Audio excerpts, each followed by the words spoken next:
Naku, eto. Di ho ba mga kababayan, sabi ni Elmer Gorospe, "Wag iboto ang pro-China." Correct 'yun. Sabi ni Manolito Enriquez, "Baka may atakihing DDS Mart." Oh, bahala sila sa buhay na kapagka ho may gano'ng nangyari mga bossing, merong inaatake sa gilid niyong DDS, ang gawin niyo, oh, dalhin niyo sa isugod niyo sa pinakamalayong ospital. Bahala kayo kung saan kayo mamili. Kung piliin niyo 3 oras, 4 na oras bago makarating dun, bahala kayo. Oh, anyway, 'di ho ba ang dating Pangulong Duterte, may chismox na ipinapakalat. Oh, meron kung ano-anong ipinapakalat ang dating Pangulong Duterte. Ano daw po 'yun? Bata daw po at bayaran daw po ng Malacanang mga bossing. Ito pong si dating Senador Trillanes. Ang sabi naman ho natin mga kababayan, paano magiging bata? Paano magiging bayaran ng Malacanang 'yan, si Senador Trillanes? Simulat sa pool pa lang po, 'no, kumakampanya pa lang po si Digong.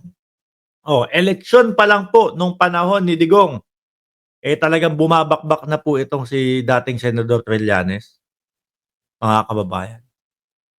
Talagang, sasabihin ni Trillanes, "Si Duterte ang nagpabaya o ang nagbenta," ganito, "ng West Philippine Sea." Sasagot naman si dating Pangulong Duterte, "Si Trillanes ibinenta ang West Philippine Sea kasi nagba-backdoor 'yan," ganyan. Ngunit, subalit, datapwat, habang tumatagal po ang panahon mga kababayan, 'no, habang tumatagal ang panahon mga boss, ay naku, unti-unti ho nating nakikita kung sino po talaga ang nagbebenta, kung sino po talaga ang nagpabaya, 'no, sa West Philippine Sea.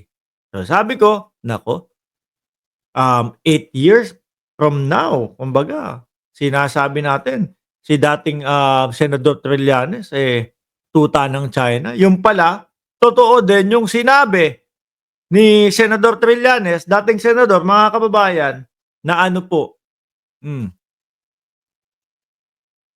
na ano, totoo yung kanyang sinabi na kung ano po yung ginagawa ng dating pangulo, kung ano yung gawain nila, siyang ibibintang sa iba. Yan po mga kababayan, 'di ba? Sabi ng dating Pangulong Duterte, si Trillanes nagba-backdoor sa China 'yan, eh. Binenta na yata yung West Philippine Sea sa China. Tapos mamukat-mukat mo, yung naging presidente na ang dating pangulo, walang nagawa.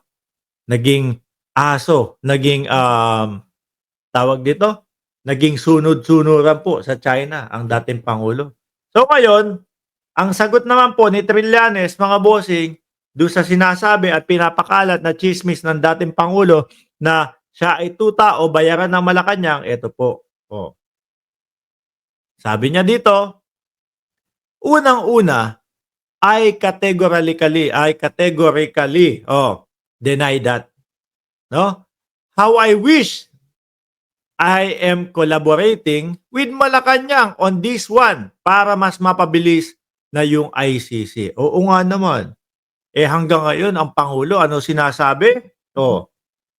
Kung gusto ni dating Pangulong Duterte na maimbestigahan siya ng ICC, wala tayong magagawa 'no, pero hindi kami tutulong. Gano'n pa din naman po ang binibitawang salita ng pangulo, 'di ba? Oh, tama nga naman kung sakaling eto, nakadikit sa Malacanang at kumbaga nakikipag-ugnayan sa Malacanang malamang po mga bossing, baka pasok na ang ICC. Ano po?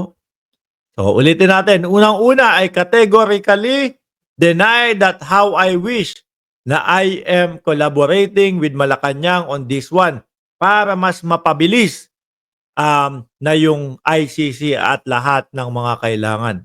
Sana nga, no? Para mas mapabilis na mapaaresto itong si Duterte. Talagang gustong mapaaresto, no? Mga bossing. Hmm. Sabi ba naman ni dating Pangulong Duterte kay Trillanes, yan, pumasok yan do'n sa Oakwood, kumuha lang ng mga kutsara at tinidor tinidor yan. Biruin niyo yun mga bossing. Pero, kidding aside mga kababayan, Hindi ho talaga ako naniniwala doon sa tsismis ng dating pangulo, eh. Napakalabo po kasi simulat sa pool pa lang po, eh, talagang lumalaban na po itong si dating senador, 'no, sa kampo ni dating pangulo. Hanggang sa umabot nga po dati pa, oh, hinihingi na yung waiver, mga kababayan. Hinihingi na yung waiver. Ngayon po, eh, siyempre masyadong, mahaba po yung natahimik yung kampo nila dating Senador Trillanes. Bakit 'to? Eh, ikaw ba lalaban? Itutuloy mo pa yung, pinaglalaban mo kung ang kalaban mo, eh, sila po yung nakaupo dati? 'Di ba, Shiro Kansaki, Amparo Estrada? Oh, ngayon naglaylo muna yung kampo nila, laylo muna kami. Hintayin namin mapalitan yung administrasyon. Oh, gano'n nga ho nangyari, mga kababayan. At dito po sa administrasyon ng Marcos, mga kababayan, dito po nakita ni dating Senador Trillanes na ano, "Aba, patas dito, Dito kikilos ako. Aba, okey 'tong gobyerno na 'to, 'no?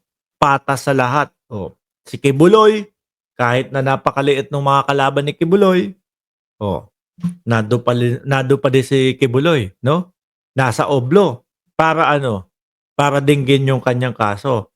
Ang problema nga lang ni Kibuloy, mga kababayan, eh, walang bail yung kanyang kaso. Kaya hangga't dinidinig ho, mga bossing, 'no, eh, nandoon siya sa oblo, 'no? Hangga't nandiyan si Ramat Jovelin na nanonood sa Marikina, oh, sa loob muna si Kibuloy. Hangga't nandiyan si Eseng Mariano na sinasabing si Kawaldi Carbonel makikipag-ugnayan din daw sa ICC para mapadali ang kaso ni Digong, oh, sa oblo muna si Kibuloy, 'di ba? Hangga't nandiyan si Amparo Estrada, oh, sa oblo muna si Kibuloy. 'Di ho ba, mga kababayan? Yung mga banat ng dating Pangulong Duterte, alam naman natin na hula-hula na lang ho yan, mga boss. Bakit ho? Eh, wala na silang maibato, eh. Panay ganyan na lang ho, mga kababayan, eh, 'no? Ibinato na nilang lahat, ibinintang na nilang lahat. Oh, may nangyari ho ba? Wala na. Siguro iniisip nila, "O eto, sabihin natin si Trillanes, eh, kasabwat ng Malacanang, baka sakali pa." Sabi ni Jam Castillo, "Bumabahang araw dito sa Isabela, mag-ingat po kayo diyan, Ma'am Jam Castillo." Oh, anyway, dumako tayo kay Roque, mga kababayan. Eto po si Roque, oh. Oh, hearing kasi, preliminary hearing ni Roque, mga bossing. Hindi dinaluhan, siraan